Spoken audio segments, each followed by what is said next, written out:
Bien, buenos días a todos. ¿Cómo están? Feliz Día del Padre a todos. Un padre afirma, un padre equipa, un padre da identidad. ¿Qué sería nosotros sin nuestros padres? Así que gracias a Dios por eso y por el ejemplo que hemos tenido de nuestros padres en el Señor. El amor al servicio de Dios, el amor al servicio a la casa de Dios, a los hermanos. Y tal vez para algunos no sea fácil el día de hoy, porque quizá no tuviste un padre amoroso y quizá ya no tengas la oportunidad de hacer las paces con tu papá físico, pero tenés que saber que en el cielo y en tu corazón, si tenés a Cristo, hay un Padre amoroso, que es Dios, el Todopoderoso, amándote como siempre lo ha hecho. Y Él es bueno, y Él es fiel. Y aún así te ha dejado a tu alrededor personas que quizá no son tu padre de sangre, pero tienen el amor de Dios para abrazarte y para confortar tu corazón como Padre amoroso. Así que valoremos eso y agradezcamos a Dios por nuestros padres. Amén. Bien, empezamos, o mejor dicho, culminamos nuestra carta de Tesalonicenses, la primera, así que les invito a abrir ahí. Primera Tesalonicenses 5, del versículo 16 al 28 vamos a leer.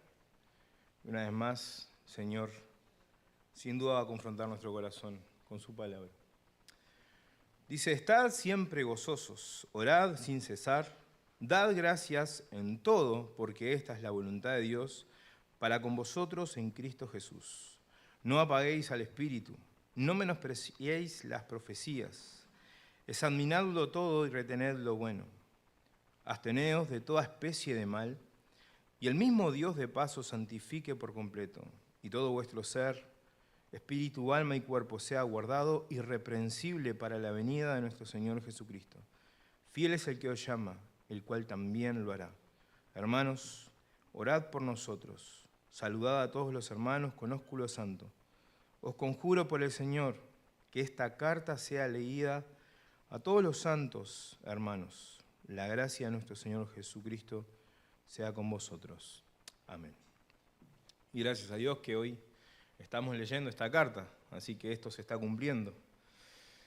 Y es una bendición poder estudiar la palabra del Señor. El bosquejo de esta sección, al menos en el estudio que entendí de parte del Señor, es los primeros versículos, la voluntad de Dios para nosotros, nuestra necesidad del Espíritu Santo, y este es para mí el centro de este bloque, nuestra necesidad del Espíritu Santo, santificados por completo, y bueno, los saludos finales que los leímos recién. Así que empecemos. Estad siempre gozosos, orad sin cesar, dad gracias en todo, porque esta es la voluntad de Dios para con vosotros en Cristo Jesús. Estas tres declaraciones aparecen más de una vez a lo largo de la Escritura, juntas y unidas, sobre todo en la doctrina de los apóstoles. Y hay citas que nombré ahí, que cité, pero no las vamos a leer todas, las pueden leer en casa. Efesios 5, Filipenses 4, 2 Corintios 9, aparecen más de una vez en conjunto el orar con acción de gracias y hacerlo así porque es la voluntad de Dios. Es interesante que las tres son un mandamiento, o sea, no es opcional para aquellos que nos llamamos hijos de Dios. Si tú te identificás en este lugar y en esta mañana como un hijo de Dios, Dios te está mandando a aplicar y hacer esto. Y lo interesante es que concluyen y convergen, o sea, se juntan en que es la voluntad de Dios para nosotros. ¿Recuerdan en esta carta también esta expresión que ya apareció? Esta es la voluntad de Dios para ustedes, para vosotros. ¿Se acuerdan cuándo fue eso? Gracias, Pablo. Yo dije, nadie entendió nada. Capítulo 4, versículo 3, si no me equivoco. Pues la voluntad de Dios es vuestra santificación. Y es interesante que además de ser santos, Dios añade ahora, oren sin cesar, estén gozosos y den gracias, porque eso también es mi voluntad para ustedes.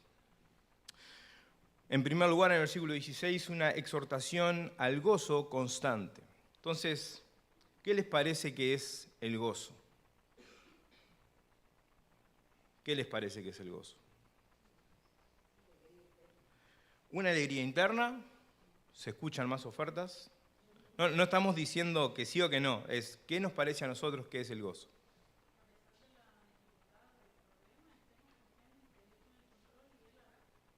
Bien, en el horno. Un poco de todo eso vamos a ver hoy.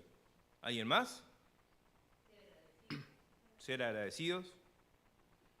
Interesante porque todo está vinculado. Lo cierto es que según la palabra de Dios, el gozo es fruto del Espíritu Santo. Gálatas 5:22 nos dice que el amor, gozo, paz, paciencia es fruto del Espíritu Santo en nosotros. Es producido al permanecer en Cristo, según Juan 15. La palabra nos dice, separados de mí, nada podéis hacer. Y el que permanece en mí lleva mucho fruto. Y estuvimos viendo hace unos domingos atrás que el fruto era el fruto del Espíritu Santo. Y esto es producido en la comunión con el Espíritu Santo, justamente mediante la oración y la palabra de Dios. El gozo en sí mismo no es solamente estar alegre ni de buen ánimo. No es una emoción, no es un estado que se pueda alcanzar producto de nuestra propia voluntad. No es que yo hoy me levanto y digo, hoy estoy gozoso. No es posible. Apaguen sus celulares, por favor. Sino que es un fruto sobrenatural producido por Dios. Porque es fruto del Espíritu Santo. ¿Y el Espíritu Santo quién es? ¿Estamos seguros, no? Que el Espíritu Santo es Dios. Bueno, esa pregunta va a aparecer después. Entonces, cuando aparezca la pregunta, todos decimos Dios. ¿Ah? Alerta spoiler. Bien, solo hay algo que impide que el gozo sea producido en nosotros y es el pecado y el pecado no confesado. Cuando un creyente, un hijo de Dios, cae en pecado y además de caer en pecado, permanece en él y además de permanecer en él, no lo confiesa delante de Dios ni delante de su autoridad espiritual, no pierde la salvación, pero lo que sí pierde es el gozo de la salvación. Y eso es importante tenerlo claro. ¿Y cómo podemos afirmar esto a la luz de la Biblia? Salmo 51, del 10 al 12. Todos sabemos que esta oración es la oración de David, cuando él cae en pecado con Betsabé, y él dice, crea en mí, oh Dios, un corazón limpio, y renueva un espíritu recto dentro de mí. No me eches de delante de ti, y no quites de mí tu Santo Espíritu. Vuélveme el gozo de tu salvación, y espíritu noble me sustente. Entonces, ¿qué fue lo que perdió David cuando él pecó? El gozo de la salvación. Por eso es algo producido por Dios y no es algo que nosotros mismos podemos producir por nuestra cuenta. Ahora, lo que es difícil para nosotros en nuestra humanidad es el siempre gozosos. ¿Es posible eso? Yo miraba esto y digo, oh, Pablo, ¿para vos todo es fácil? Y por supuesto que no, los que sabemos un poco más de la historia del apóstol sabemos que no fue nada fácil su vida por padecer los padecimientos de Cristo. Pablo, defendiendo su ministerio en Corinto, 2 Corintios 6 nos dice, como desconocidos, pero bien conocidos, como moribundos, o sea, casi muertos, mas he aquí vivimos como castigados, mas no muertos, como entristecidos, mas siempre gozosos. Pablo, estando preso por predicar el Evangelio, en Filipenses 4 nos dice, regocijaos en el Señor siempre, otra vez os digo, regocijaos. Y todos sabemos que la carta a los filipenses es como que conocida como esa carta de la alegría o de esa felicidad, pero este hombre la escribe estando preso. Y preso por hacer el bien, por ser obediente a Dios. No fue preso porque le robó o le pegó a alguien. Entonces es algo que es producto de o resultado de. Solamente así podemos vivir el verdadero gozo que el Señor nos está hablando aquí en su palabra. Si permanecemos en Cristo a pesar de las situaciones difíciles, aún en el centro de nuestro dolor, es posible experimentar que el Espíritu Santo produzca en nosotros el gozo como resultado que nuestra confianza esté firme y arraigada en el Señor Jesús. Si nuestra confianza está en el Señor, a pesar de lo terrible que estemos pasando, el Espíritu Santo puede producir gozo y enfrentar esa situación con gozo. Y hay una diferencia en cómo nosotros transitamos las situaciones. La Biblia dice que los vientos van a venir sobre todos, sobre los creyentes y los no creyentes. Dice que en Mateo, en el Sermón del Monte, dice que los que ponen por obra la palabra de Dios son como aquellos que atraviesan todo eso, pero que su casa permanece firme. Entonces, como cristianos no estamos exentos de tener situaciones duras, al borde aún de la muerte, pero lo que el Espíritu Santo produce en nosotros es un gozo que nos permite atravesar esa circunstancia en paz y con la paz de Dios. Algunos ejemplos en la palabra de Dios de hombres que atravesaron sus situaciones difíciles con gozo. Un hombre perseguido hasta la muerte como fue el rey David por Saúl. Un hombre al que el mismo David le dio muchas victorias físicas y emocionales, matando al gigante y dándole salvación al pueblo, y aún proveyéndole la administración a través de la alabanza cuando él era atacado por los espíritus malignos que Dios le mandaba. Ese hombre lo persiguió, pero David dijo: Jehová es mi fortaleza y mi escudo, en él confió mi corazón y fui ayudado, por lo que se gozó mi corazón y con mi cántico le alabaré.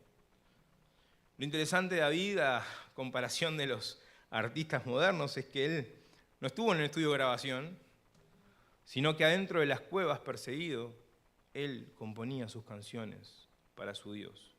Y en medio de una aflicción él podía experimentar el gozo del Señor. Otro hombre muy conocido es Habacuc, un profeta que vivió la apostasía de su pueblo y que también levanta la queja delante de Dios porque tampoco entendía cómo Dios podía usar a Babilonia para corregir el castigo de su pueblo. Él termina concluyendo: aunque la higuera no florezca ni en las vides haya frutos, aunque falte el producto del olivo y los labrados no den mantenimiento, y las ovejas sean quitadas de la majada y no haya vacas en los corrales, con todo yo me alegraré en Jehová y me gozaré en el Dios de mi salvación. Solamente alguien que está firme en el Señor puede experimentar este verdadero gozo en medio de la tribulación. El siguiente versículo, orad sin cesar, y todo está conectado, es una exhortación en la oración constante que se nos hace acá. Y no es todo el tiempo estoy de rodillas a los pies de Dios, sino es un ejemplo claro, Nehemías. En el momento que al rey le habla, él ora y él puede expresar: estoy afligido por mi pueblo, estoy afligido por la destrucción en Jerusalén. Pero dice la palabra que él oró instantáneamente, y eso es el sentir de un orar sin cesar. En cualquier momento, en tu trabajo, en tus estudios, en los momentos donde tenés aflicción, puedes levantar la mirada al cielo y decir: Padre, guíame.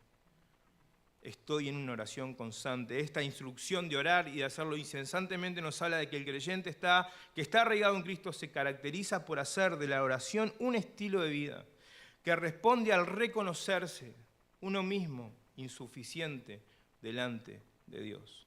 La oración nos coloca en el lugar correcto entre nosotros y Dios. La oración nos posiciona a los pies de la cruz de Cristo. La oración hace que nosotros no levantemos nuestra cabeza más de la cuenta. El término real que se usa en esta palabra orar es mucho más que hablar con Dios, como a veces les enseñamos a los niños en la escuelita o a alguien que recién está conociendo a Cristo. Abarca todos los aspectos de la profundidad de la oración: sumisión, confesión, petición, intercesión, alabanza y acciones de gracias. Y esto lo vemos en Mateo 6, cuando Jesús nos enseña y les enseña a sus discípulos cómo orar. Padre nuestro que estás en los cielos, santificado sea tu nombre. Venga tu reino, hágase tu voluntad. Todos sabemos cómo sigue. Ahora, la oración es un pilar en la iglesia. El crecimiento de la iglesia primitiva tuvo como base principal la oración, siguiendo así el modelo y el ejemplo que tuvieron de su maestro, del Señor Jesús, quien tuvo en la oración el sustento de todo su ministerio, la enseñanza, los milagros, la liberación de demonios, aún la obediencia en el camino a la cruz. Fue sustentado por la oración. En su hora más oscura él entró a Getsemaní y sabemos que él oró más de una vez, intercediendo a tal punto que caían gotas de sangre por la agonía que le estaba pasando. Y él usó la oración como un pilar. Varios versículos que nos muestran esto en la iglesia Todos perseveraban unánimes en oración y ruego, con las mujeres y con María, la Madre de Jesús, y con sus hermanos. El comienzo de la iglesia, cuando esperaban el Espíritu Santo. Hechos 2:42, y perseveraban en la doctrina de los apóstoles, en la comunión unos con otros, en el partimiento del pan y en las oraciones. Perseveraban en eso. Es interesante cuando se arma un problema entre el pueblo y en la iglesia, la decisión que toman los apóstoles. Lo más común de nosotros como seres humanos es meternos en medio del problema y tratar de solucionarlo. Los apóstoles hacen todo lo contrario. Nosotros persistiremos en la oración y en el ministerio de la palabra. Consigan ustedes, varones, llenos del Espíritu Santo, que solucionen eso. Pero mi tarea como apóstol es orar y dedicarme al ministerio de la palabra. Son herramientas no humanas, no carnales, poderosas en Dios para destrucción de fortalezas, dice la palabra. Y acá viene algo que es para nosotros, por más que suene duro. Cuando nos preguntamos por qué nuestra iglesia local no crece, o a veces buscamos responsables, nos preguntamos en qué estamos permaneciendo nosotros. Cuando la voz de la trompeta suena, los miércoles a las 7 de la tarde, ¿qué estamos decidiendo hacer? Puedo entender a aquellos que trabajan.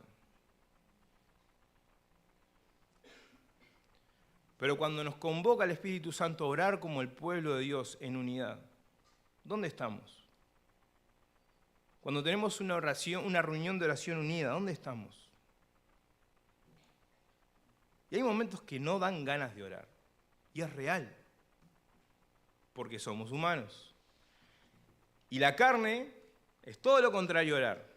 Hay unos videos de Paul Washer que están buenos que dice: todas las mañanas me levanto a hacer lo que mi carne no quiere, que es orar. Y es real que esa lucha está. Pero Jesús nos dio el modelo de que lo primero en Él era la oración. Y ahí viene la siguiente pregunta: ¿nosotros estamos buscando a Dios y el rostro de Dios en oración como primera opción o solamente oramos cuando ya no hay salida humana para nosotros?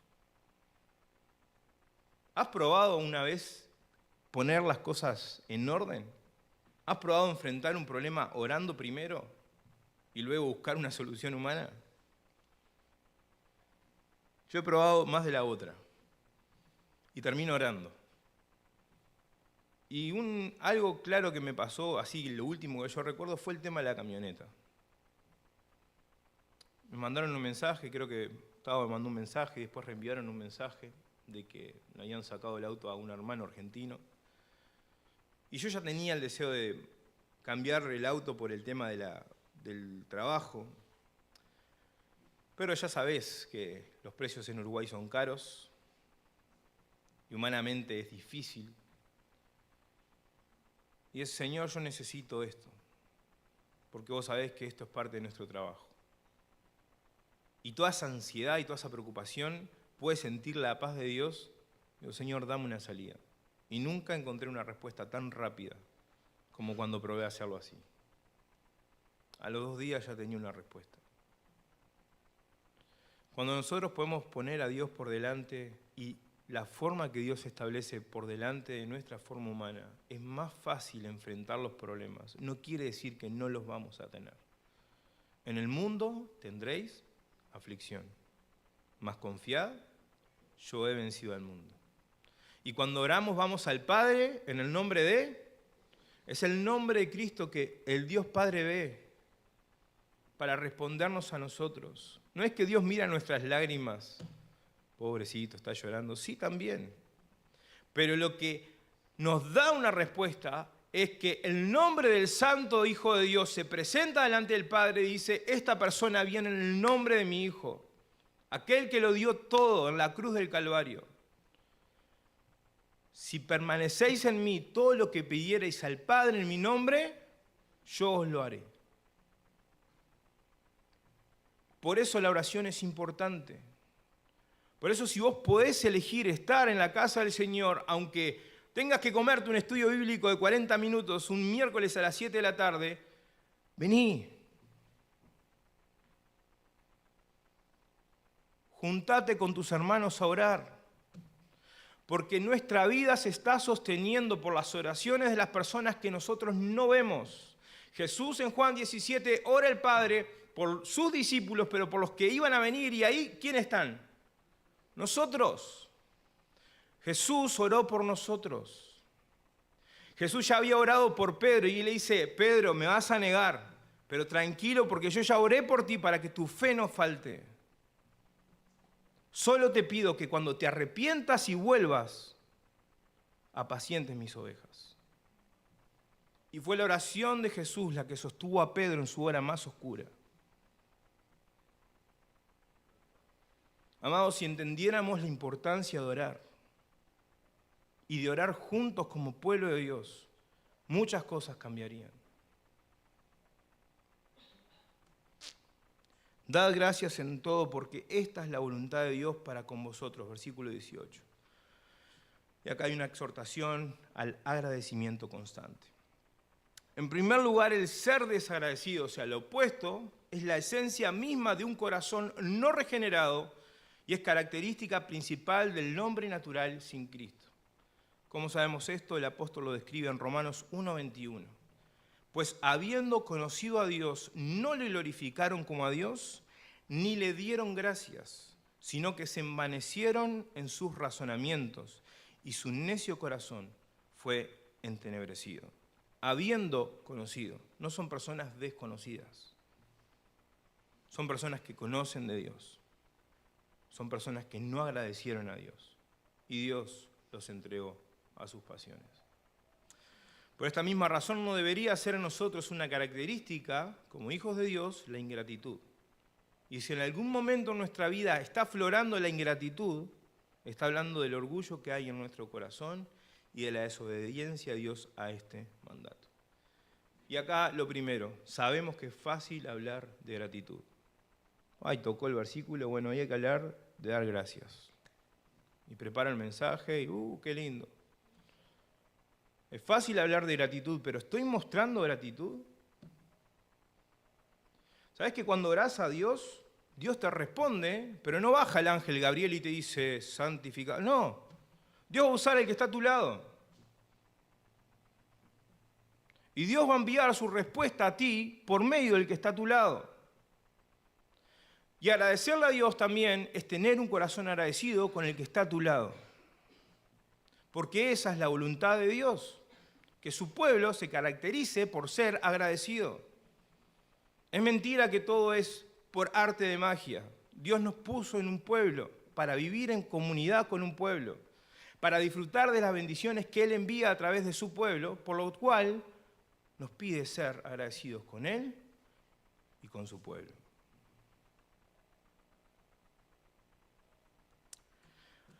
Ahora, esto sí me cuesta.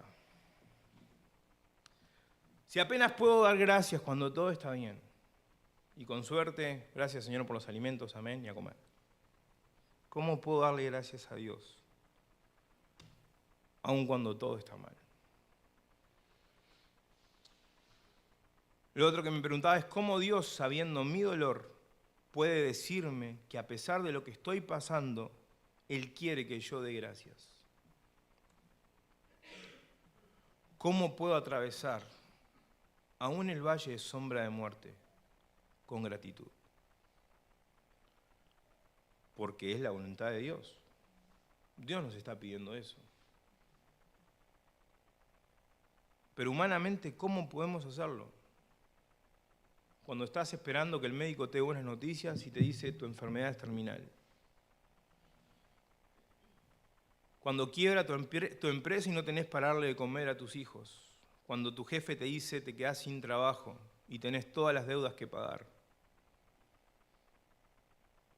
Cuando perdés a un ser querido y no hay consuelo inmediato. ¿Cómo puedo agradecer a Dios? ¿Cómo puedo atravesar esas circunstancias agradeciendo? Bueno, la Biblia nos dice en Filipenses, por nada estéis afanosos, si no sean conocidas vuestras peticiones delante de Dios. En toda oración y ruego, con acción de gracias. Y es entonces que la paz de Dios, que sobrepasa todo entendimiento, todo lo que está en nuestra mente, en nuestra alma, todo lo que nos angustia, es la que va a guardar nuestros corazones y nuestros pensamientos en Cristo. Dios promete guardarnos, envolvernos, cubrirnos con su paz en la hora más oscura. Eso no quiere decir que nos vamos a librar de la hora oscura. Producto del pecado del hombre, vamos a tener momentos duros en nuestra vida. Malas decisiones nuestras nos van a traer dolor. Pérdidas nos van a traer dolor, productos del pecado, pero Dios promete guardarnos en ese momento.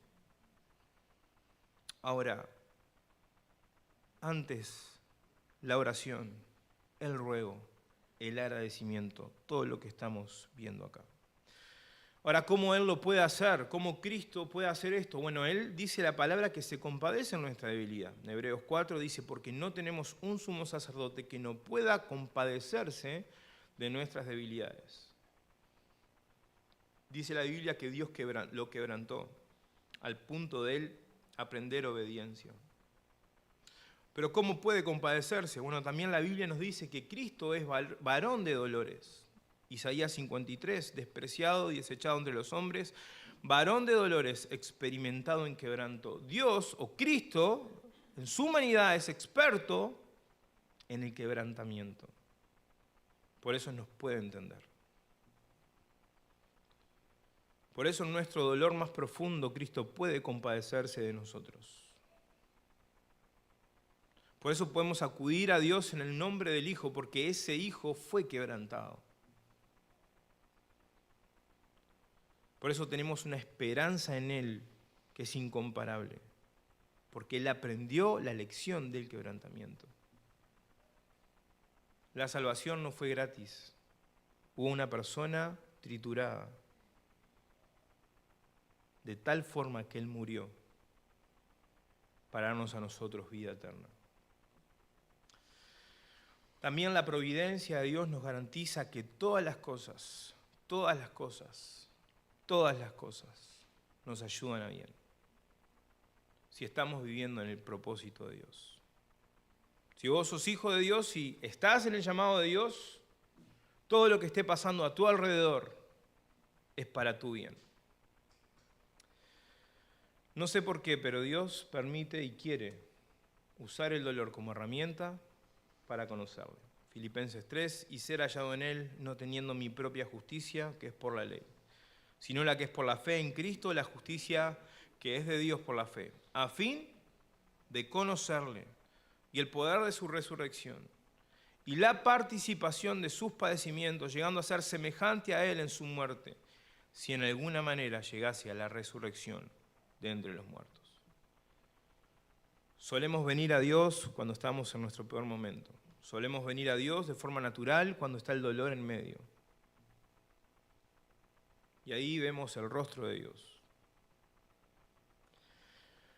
Dar gracias a Dios aún en las horas más oscuras es una declaración al mundo visible e invisible de que nuestra confianza está puesta en un Dios soberano, de que Él y solo Él sigue y está sentado en el trono, y de que solo Él tiene toda autoridad, poder y dominio sobre mi vida y sobre lo que estoy atravesando y lo que estoy viviendo, aunque yo no lo pueda entender y me encuentre completamente roto y me cueste aceptar la voluntad de Dios.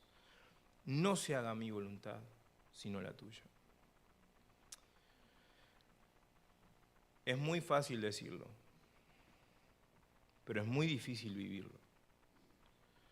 Pero en esos momentos que podemos experimentar esto en nuestra vida, es donde estamos más cerca de ver formado en nosotros el carácter de Cristo. Y eso es lo que Dios quiere. Cuando nuestra obra sea aprobada, si lo que queda no es Cristo, todo esto es circo. Y Dios quiere tallar su imagen en nosotros. Y Él usa las herramientas que Él entiende. Ahora, ¿por qué la parte central de este pasaje? No apaguéis al Espíritu. Como dijimos, ¿quién era el Espíritu Santo?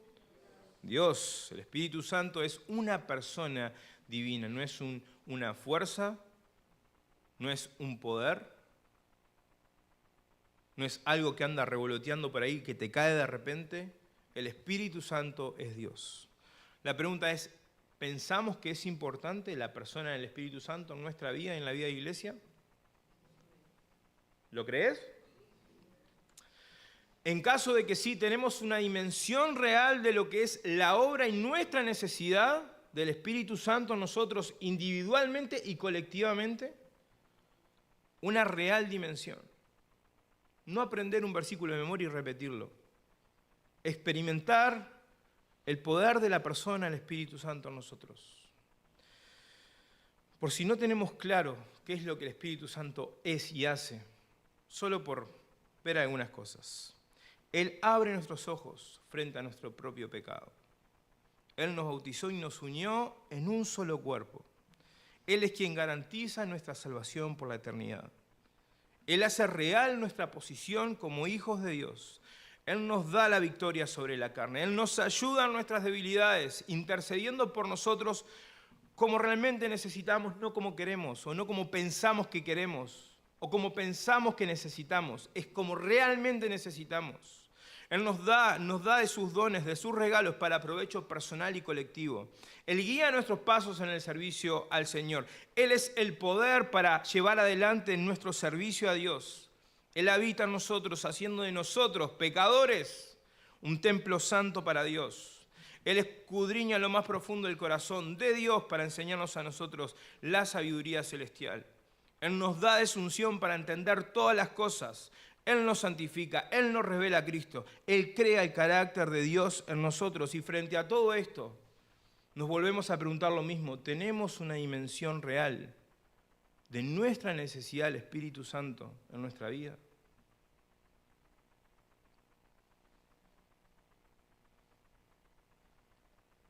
No comparto esto desde prueba superada.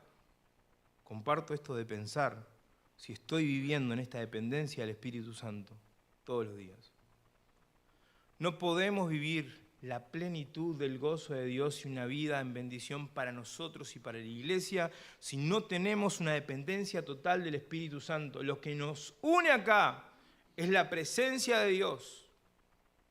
Y que lo que nos trae de diferentes lugares, aún del mundo, es la presencia de Dios y es la voluntad de Dios mediante el Espíritu Santo que nos une en esta hora, en este lugar, juntos acá.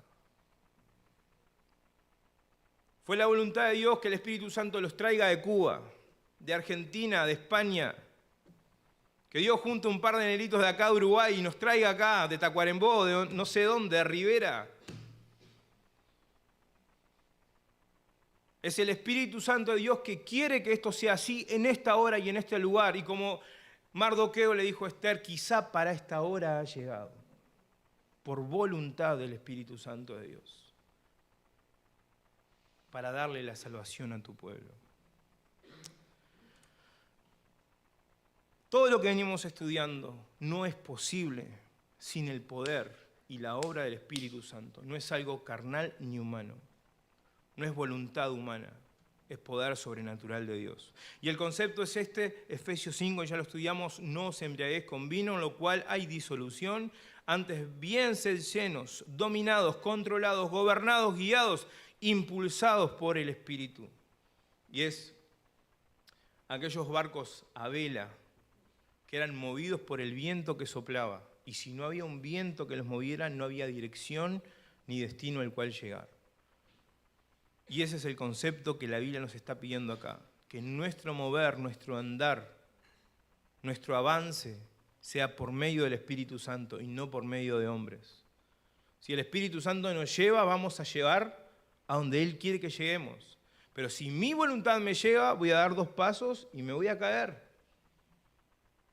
¿O no fue así con Pedro? Cuando lo movió la mirada del Señor, caminó sobre el agua, ¿sí o no? Y cual humano bajó la mirada del Señor, ¿qué pasó? ¿No nos hundimos nosotros así? Una y otra vez. Ahora, ¿es fácil vivir esto? Claro que no. En nuestras fuerzas no. Por algo la Biblia nos dice, no apaguéis al Espíritu. ¿Qué pasa cuando apagamos algo o apagamos a alguien? Estamos reduciendo la mínima expresión en su ser y en toda su obra al punto de llegar a extinguirse, quedando inoperante, inútil, inservible, de tal forma que puede llegar a morir. Lo interesante es que el Espíritu Santo decide apagarse a sí mismo nosotros. ¿Qué creen? ¿Ya se durmieron? No hoy tanto. Todavía falta el asado del Día del Padre. Despiértense. ¿Es el Espíritu Santo que decide apagarse adentro de nosotros, a sí mismo? ¿Qué pasa cuando nosotros decidimos apagar al Espíritu Santo? ¿Gobierna el fruto de la carne? ¿Sí o no? No glorificamos a Dios viviendo fuera de nuestro propósito. Vimos otro propósito. Y si no es el de Dios, ¿qué propósito estamos viviendo? ¿El de Satanás? Déjamelo decirte así, aunque duela. Si no estás viviendo el propósito de Dios, estás viviendo el propósito de Satanás. El que no recoge, desparrama. Y si apagamos al Espíritu Santo, quedamos más expuestos y más vulnerables al poder de Satanás. Satanás tiene poder. ¿Sabías eso, no? Por alguna razón, él fue vencido, pero Dios decidió dejarlo ahí. Y él anda en medio nuestro, buscando hacernos caer, una y otra vez. Los siguientes versículos: no menospreciéis la profecía, examinadlo todo y retened lo bueno, absteneos de toda especie de mal. Y acá vemos 3 mandatos. Al de examinar todo, y todo es todo, no solamente un mensaje, todo, pero también el mandato a retener. Porque lo fácil para nosotros es, bueno, esto será, no será, y estamos ahí cuestionándonos todo el tiempo. Puede ser, no, esto es para mí, no es para mí, esto es para otro. Y queremos como que, la bala pasó por el costado. No, la Biblia nos dice, examínalo, pero retené. El mandato de abstenerse de todo mal, todo aquello que nos hace ir en contra de Dios. El mandato de no menospreciar las profecías, de no desechar todo el consejo de Dios. Porque haciendo esto, es que el mismo Dios de paz, y son los versículos siguientes, nos va a santificar por completo. Todo vuestro ser, espíritu y alma y cuerpo sean guardados irreprensibles para la venida de nuestro Señor Jesucristo. Fiel es el que os llama, el cual también lo hará.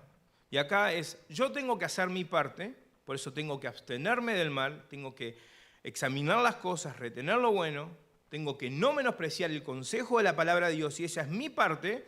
Y si yo hago mi parte, Dios promete hacer la suya, porque Él es fiel. Y si Dios dice que va a hacer algo, lo va a hacer. Si Dios dice que te va a bendecir, te va a bendecir. Y si Dios dice, te voy a castigar si haces esto, Dios te va a castigar. ¿Has vivido la disciplina de Dios en tu vida? ¿Verdad que no es lindo, no? Y no precisás estar expuesto delante de todo el mundo y ¡pah! Cuando apoyás tu cabeza en la almohada y no puedes dormir, ahí Dios está trabajando. Él es fiel a lo que dice. ¿Cómo soy santificado por Dios? ¿Cómo Él me puede guardar irreprensible hasta el día de Cristo? En primer lugar, por la palabra de Dios. En segundo lugar, por la comunión con el Espíritu Santo. Ya estuvimos pensando en este pasaje, Juan 17, santifícalos en tu verdad, pues tu palabra es verdad. La forma que Dios tiene de santificarnos a nosotros como hijos es cuando nos acercamos a la palabra de Dios. Si estamos teniendo una vida lejos del consejo de la palabra de Dios, estamos siendo de todos menos santificados. Hay momentos que eso no se nota, pero llega un punto que cuando no te pones desodorante un día, 2 días, 3 días, ¿qué empieza a pasar?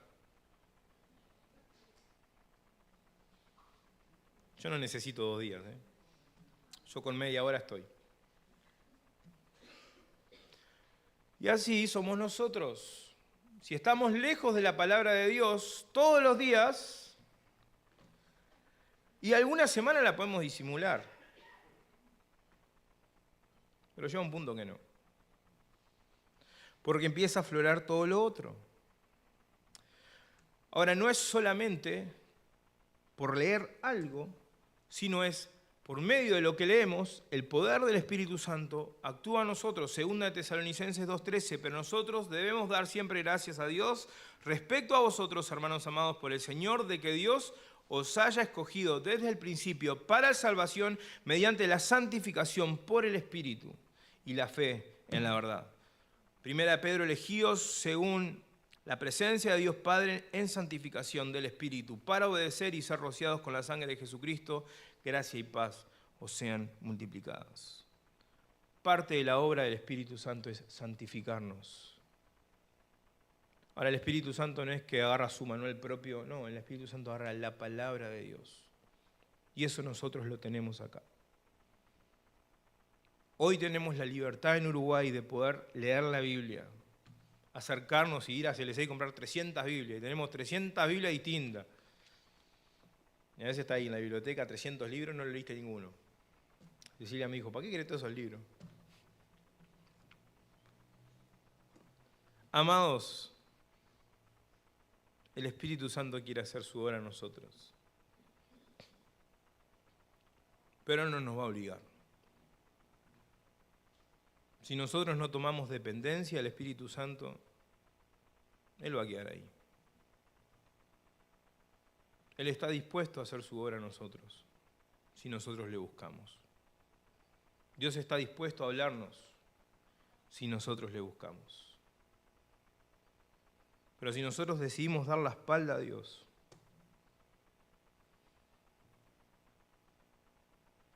podemos vivir una vida religiosa, como más de una vez me ha pasado. Hoy Dios nos llama a eso, a darnos cuenta de la grande necesidad que hay en nosotros, de una dependencia plena de la voz del Espíritu de Dios. Y cuán grande necesidad tenemos de poder vivir buenos tiempos en la palabra de Dios. No hay nada más seguro. Y a cómo va el mundo, sabemos que todo lo que está escrito acá se está cumpliendo. El apóstol nos decía, no menosprecien las profecías. Su palabra es verdad y todo esto va a pasar. Nosotros vamos a pasar. Si Cristo no viene, un día nosotros no vamos a estar. Pero la pregunta es, ¿qué camino estoy transitando en el mientras que Dios me da? ¿Un camino por mi voz? ¿Un camino por mi deseo? ¿O un camino bajo la unción del Espíritu Santo?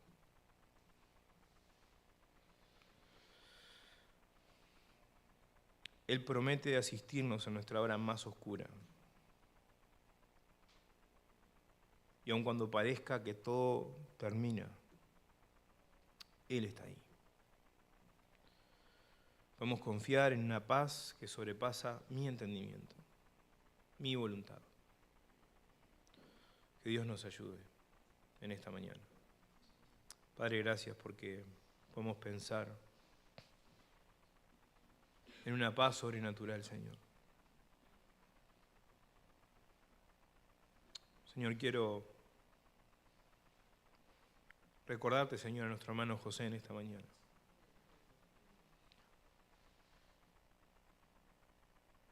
No es fácil, Dios, en nuestra humanidad, aceptar, Señor, tu voluntad.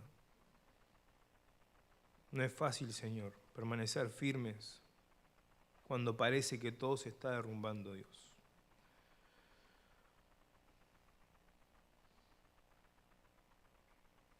No es fácil permanecer cuando nuestro sustento se acaba, Dios. Aun cuando quedamos solos, no es fácil permanecer. Padre, sosténnos, Señor, con tu poder. Y que sea tu poder el que nos ayude a experimentarte, no a vivirte con un conocimiento, Dios, de palabra, un conocimiento intelectual, que nos ayudes a experimentar tu poder de forma real en nuestra vida, Dios. Tú eres un Dios poderoso. Tú estás sentado en el trono, Señor. Tú has vencido al maligno. Y esa es nuestra confianza. Y en eso creemos, Señor. Y en eso descansamos. Pero, Padre, sosténnos, Señor. Y aún, Señor, si fracasamos, Señor, y si te damos la espalda a ti, ayúdanos a volver.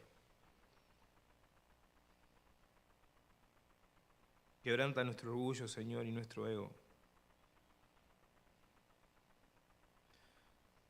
Si es necesario, Señor, haznos una vez más.